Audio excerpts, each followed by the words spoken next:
Most people look at the wreckage of a failed relationship, a brutal betrayal, or a catastrophic business loss and refuse to move.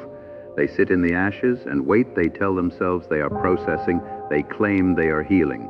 They insist that before they can rebuild their lives, they need an apology, an explanation, or a final defining conversation. They are waiting for a psychological concept known as closure.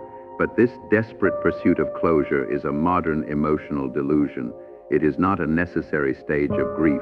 It is a coping mechanism designed by the weak to justify their own paralysis. The reality is far more clinical, far more ruthless, and entirely predictable. The universe owes you absolutely no explanation.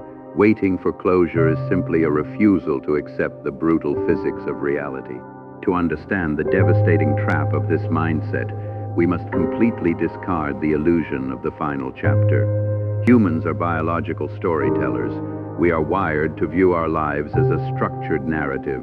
We believe that conflict requires a climax, that suffering demands an explanation, and that every ending must make logical sense. The amateur believes that human interactions are like novels requiring a neat, satisfying conclusion where all motives are explained and all debts are acknowledged. The strategist understands that reality is chaotic, fragmented, and fundamentally indifferent to your desire for a clean ending.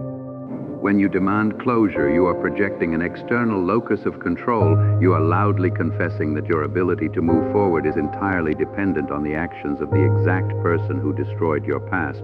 You are handing the keys to your future to an enemy. 2,000 years ago, the Roman Stoic philosopher Seneca observed this exact psychological vulnerability. Seneca was no stranger to profound loss, exile, and political betrayal. He lived in an era where death was sudden and political fortunes were violently reversed overnight. When a close friend experienced a devastating, heartbreaking loss, the man fell into a state of perpetual, paralyzing grief. He stopped living. He sat in the darkness, mourning what was taken from him, obsessing over the finality of the event, effectively waiting for the universe to grant him a sense of peace that would never arrive. Seneca did not write to his friend with soft, modern sympathy. He did not tell him to take all the time he needed to find closure. He wrote with cold, terrifying clarity. He told his friend that mourning endlessly was a profound insult to the finite time he had left on earth.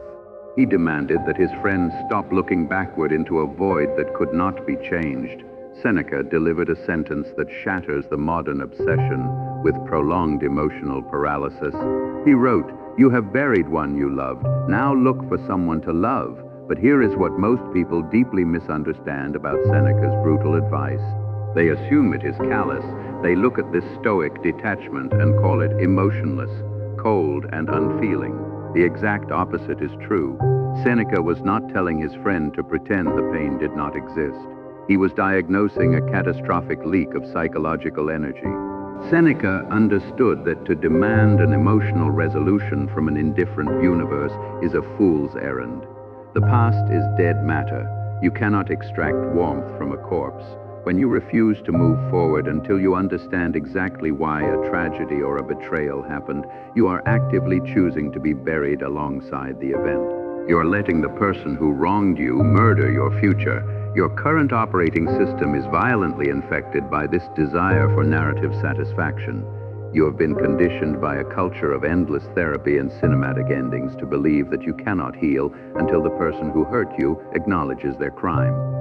When a partner betrays you, you spend weeks analyzing their behavior, agonizing over their psychological motives, and waiting for the apology that will validate your pain. When a business partner steals from you, you obsess over the injustice, plotting how to make them understand the depth of their betrayal. You sit in the waiting room of your own life, praying that the architect of your misery will suddenly become your healer. Every time you pause your execution to wait for an explanation, you are projecting a massive, fatal vulnerability. You are outsourcing your sovereignty. You are operating under the dangerous, childish assumption that the people who harm you actually care about your emotional equilibrium. They do not. The most terrifying truth of human psychology is that people will betray you, lie to you, and destroy your trust, and they will go home and sleep completely soundly. They are not agonizing over your lack of closure. They have already moved on. And while you're sitting in the dark, analyzing the wreckage, trying to read a final page that was never written, your competition is advancing. The clock is running out. To break this cycle of emotional paralysis, you must undergo a violent cognitive decoupling. You must implement the strategy of internal finality. You must stop asking the world to tie up the loose ends, and you must become the violent architect of your own closure. First, you must permanently eradicate the need to be understood by those who wronged you. Your obsession with an apology is just your ego demanding that the other person admit you were right. You must murder this desire. You must accept that you will never get the explanation. The conversation will never happen. The apology will never arrive. The motives will remain forever unclear. You must look at the silence, accept it as high-fidelity data, and realize that their betrayal is all the closure you will ever need. The action was the answer.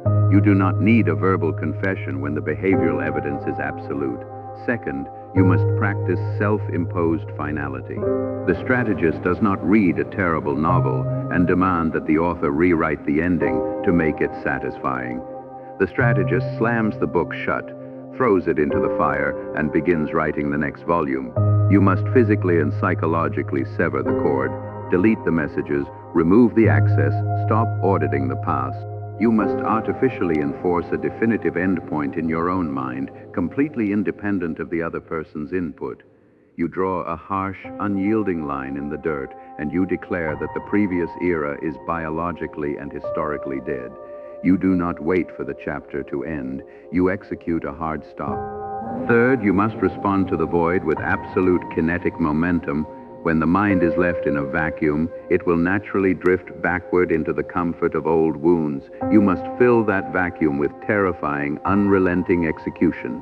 You do not heal by sitting still and analyzing your feelings. You heal by generating so much forward velocity that the past simply cannot catch you. You channel the raw, unrefined agony of the betrayal into the iron of your daily discipline. You build the business, you forge the elite physique, you master the new discipline. You become so massively consumed by the violent physics of your own ascension that the people who hurt you are reduced to irrelevant footnotes in the history of your empire. This choice is not made once. It is a relentless, continuous war against your own primitive desire for an easy, comfortable resolution. Tomorrow morning, you will wake up and the phantom pain of the betrayal will try to anchor you to the bed. Your primitive brain will immediately try to negotiate. It will tell you to reach out one last time. It will tell you that if you just send one more message, you will finally get the peace you deserve. It will disguise your weakness as a noble pursuit of truth. You must kill that impulse on contact. You must look at the phantom of your past and realize that waiting for closure is the ultimate confession of weakness. It is a surrender of your ultimate authority. Let the average man sit in the ruins of his life, perpetually paralyzed by the actions of others. Let him spend his finite decades demanding apologies from people who do not care that he exists.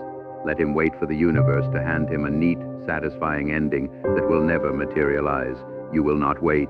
You will not ask for the final page. You will accept the brutal, unspoken truth of the world. You will close the book yourself, and you will force the next chapter into existence through the undeniable power of your own output. You will extract your validation entirely from your own internal standard of execution.